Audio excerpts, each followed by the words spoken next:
The Art of Leadership Network.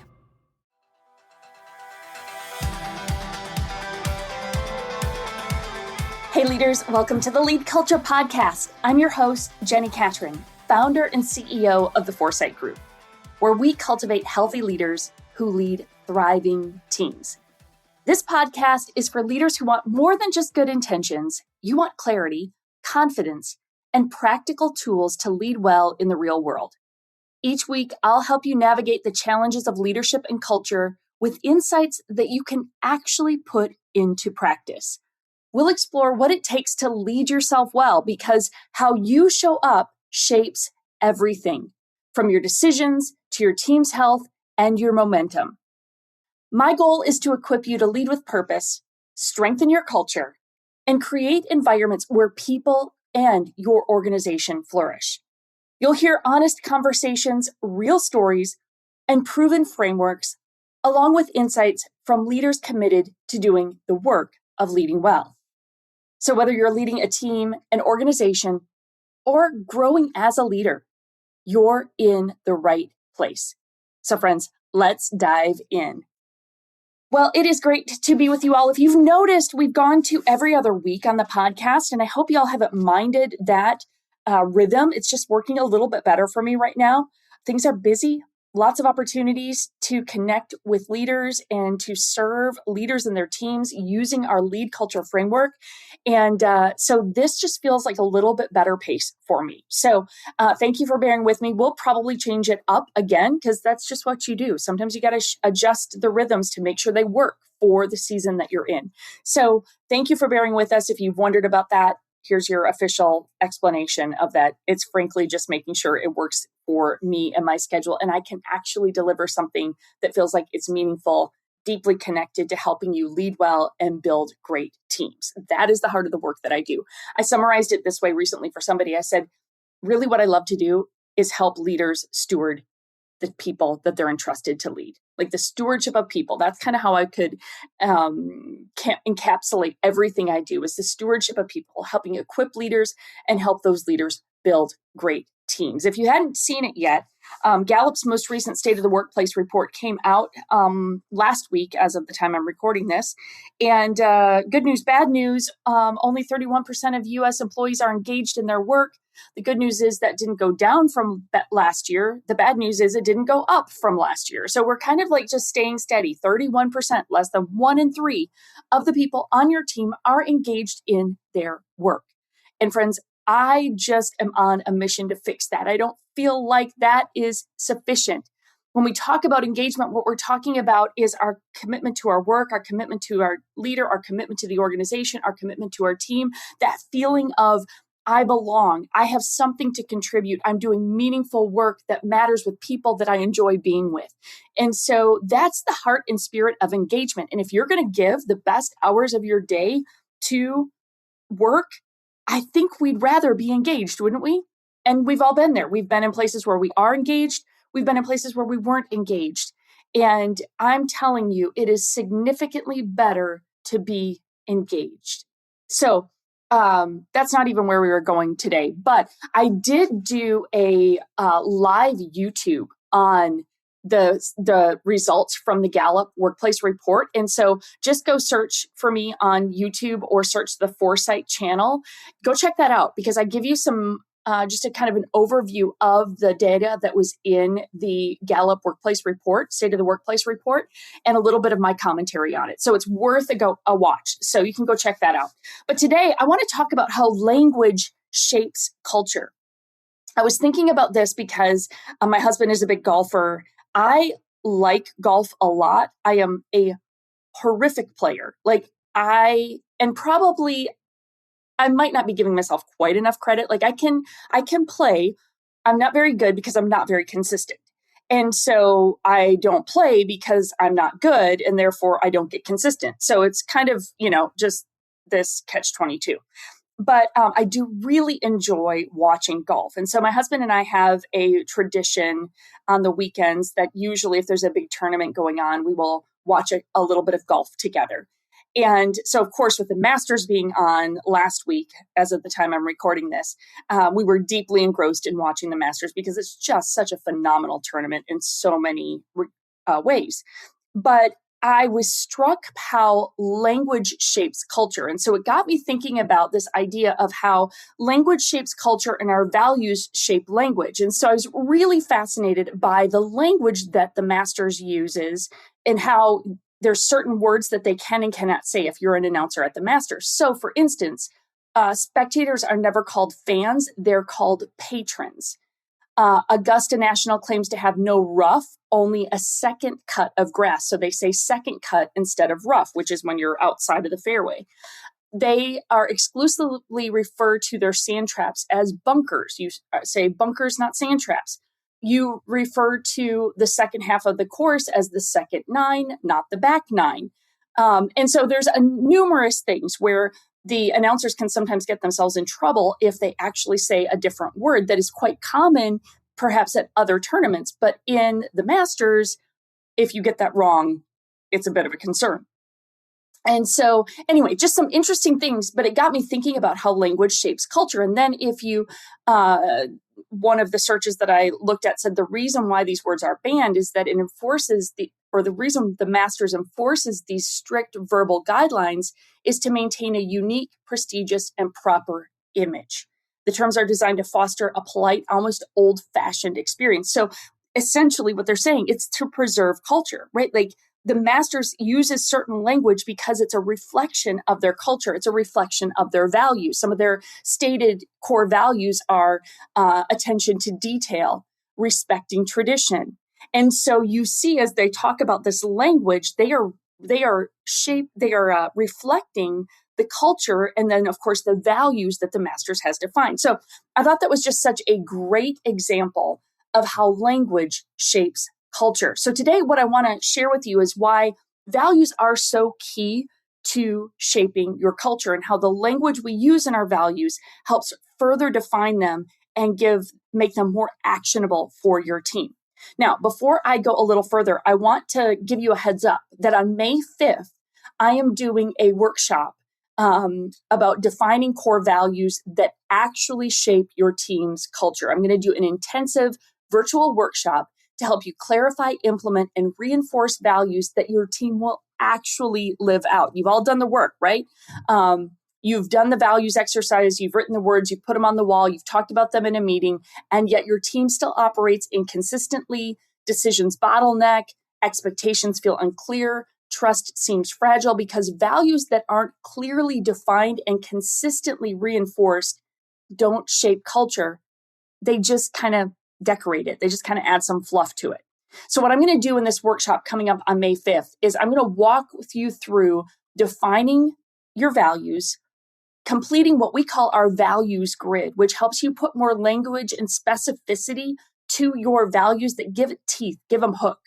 I'm going to give you a system to reinforce those values daily and a plan to move those values from aspirational to operational. So we're going to work hard. We're going to cover a lot of ground, but I want you to join me for this. If you have values, but they're kind of on the wall, they're not really operationalized. I did a survey recently with an organization and we asked, do we have clearly defined values? Almost 100% of the staff said, yes, we have defined values.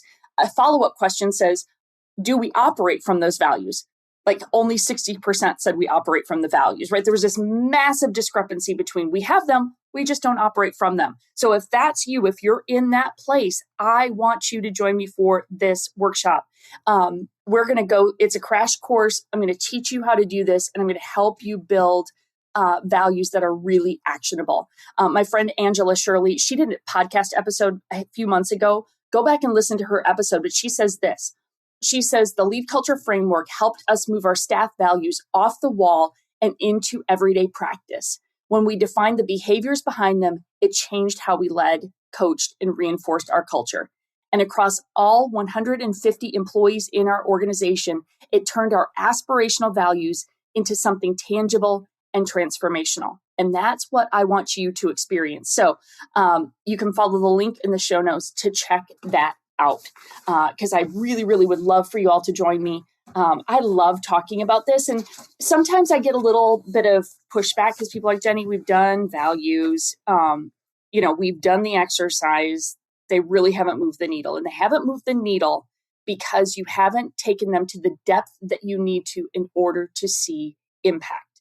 So let me give you a little backstory on why this matters and how it fits even inside the lead culture framework, which is our system for helping leaders build an extraordinary culture that is sustainable, to actually build your culture operating system. See, what lies underneath all the activity that your team does day to day is a value structure that has been instilled in the system, typically without conscious acknowledgement. So here's the reality. There are values in your system. There are ways people operate because they think that's what will be rewarded or reinforced in your organization. And sometimes you don't even know that they're there, and they might not be values you actually want people embracing. Your team has a value structure, even if you've never done the work of writing a set of values. In fact, even if you've done the work of crafting values, it was likely an episodic event influenced by values that you perceived as the right ones to have. Maybe you saw somebody else's values list and you were like, oh, those are great. Let's just copy and paste those. Guys, it does not work. And if you've done it, you know it doesn't work, because when you go try to recreate somebody else's culture through their values, you are not being authentic to the culture of your organization. When we talk about culture, we talk about how culture is who we are and how we work together to achieve our mission. You have to do the work to mine for who you are and how you work together. Your organization is unique. Your organization has a unique mission, vision, calling, purpose that, yes, might be similar to another organization, but it is unique and distinct. And if you are not fighting for that distinctiveness, then you are just vanilla. It's like the Masters, right? The Masters is so distinct as a tournament because of their intentionality around preserving their culture, right? You see it? See how it stands out like that? So if you've done the work of crafting values, again, it was probably episodic. And as a result, it became kind of a corporate exercise that was disconnected from who you are. So if I asked you the question, what does your team look like at its best? It's one of my favorite questions to ask. You would probably quickly rattle off a string of adjectives, and you'd be beaming with pride. Like, you would be so excited to tell me just about your team, right? But if I asked you what your team values, you'll probably stall for a minute, trying to recall that document that you created or the values that you walk by that are on the hall, down the hallway every day that you've kind of just, tuned out, but you'll be trying to recall all of that.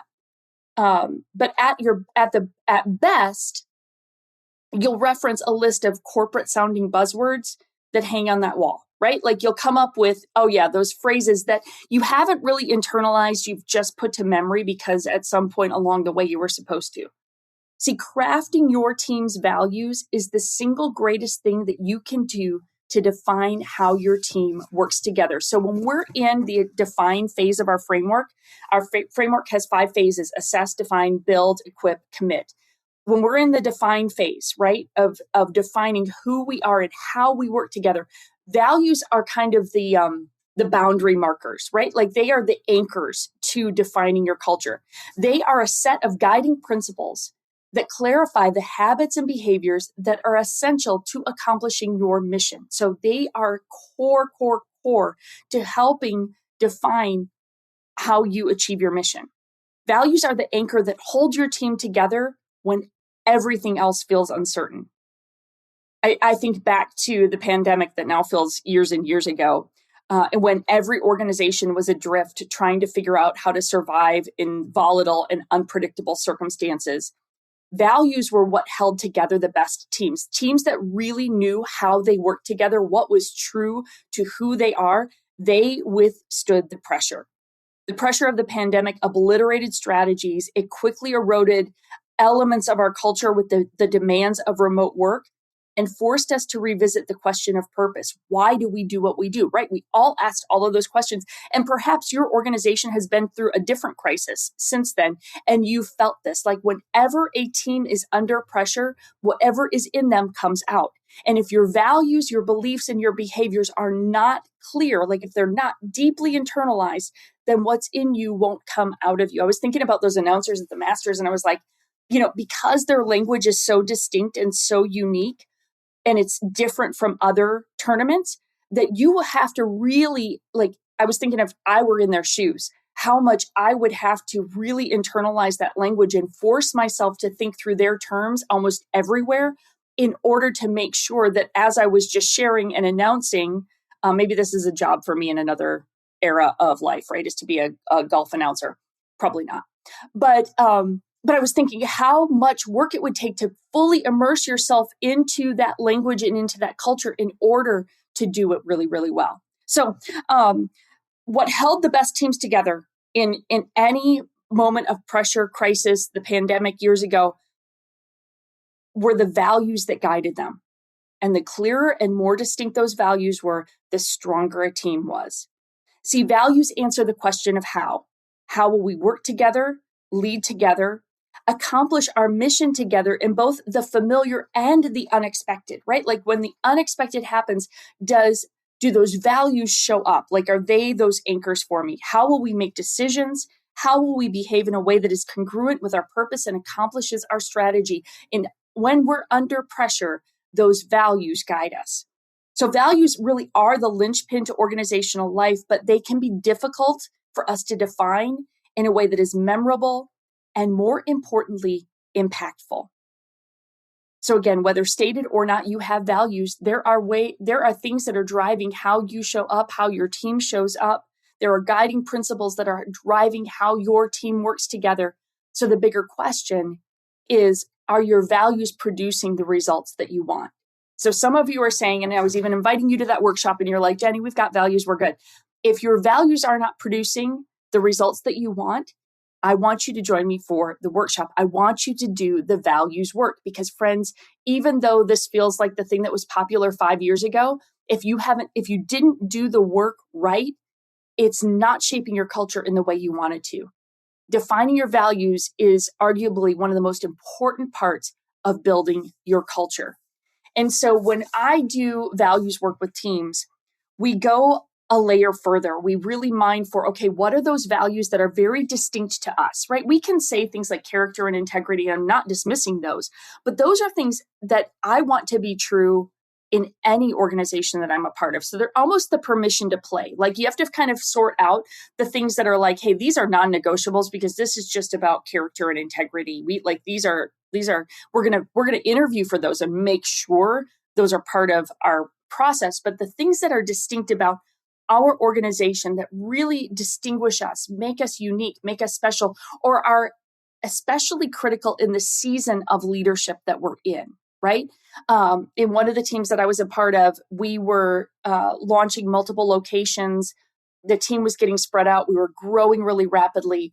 And one of our values was collaborative communication, that we needed to get much more intentional about how we worked together and how we communicated in that work. And so that value was really key. Now, communication is an important value for any organization, but we got really specific about collaborative communication, that we did not work in silos. We did not work in isolation, that every decision any one of us made impacted somebody somewhere. And so our belief behind that value of collaborative communication was that communication is an act of respect to our coworkers. And that conviction got everybody's attention, because they were like, yes, of course, I feel disrespected when somebody doesn't communicate information to me when I need it in order to do my job well. And then we went on to define the behaviors. And then we came up with the stories and the language that reinforced that and brought that value to life. And I won't bore you with that story today. I've told it numerous times. But that's the power of a well-crafted values grid. See, what I challenge you to do is not just define values, put some values on a wall. I want you to actually build what I call the values grid, where you spend really thoughtful, intentional time to come up with those 3 to 5 core values, no more than that, by the way.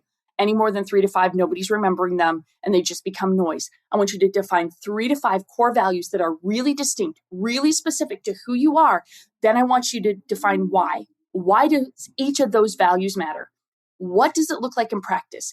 And how do we talk about it? What are the stories? What are the language that helps explain and bring uniqueness and creativity to it?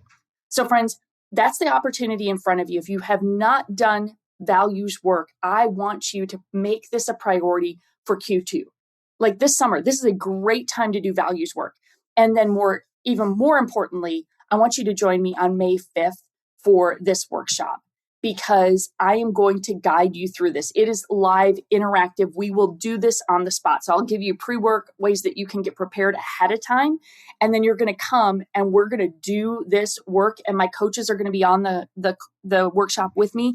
They will give you personal coaching and application, as will I, because we want you to create values that actually define how you work and give you the distinctiveness that organizations like the Masters have mastered, because they are so clear about their values and how they live them out. Friends, I hope this was helpful to you. I hope it got you thinking, because your language shapes your culture. Your values inform your language. And so I want you to do the good, deep work of building values that help define how you work together as a team. So check out the workshop coming up on May 5th. Link is in the show notes. Register for that. Be there. I want to see you, and I want to help you build a values grid that really makes your culture come alive. So let me know what you thought of this week's episode. Leave us a message, put a review, put some stars on that podcast. Let us know that we're doing a good job and we're serving you well, and share this with somebody. Maybe there's somebody on your team that you're like, they actually are the one who needs to do this work. So share this episode with them to get them thinking about how do we define values that really shape our culture. All right, friends, have an amazing week, and we will see you soon.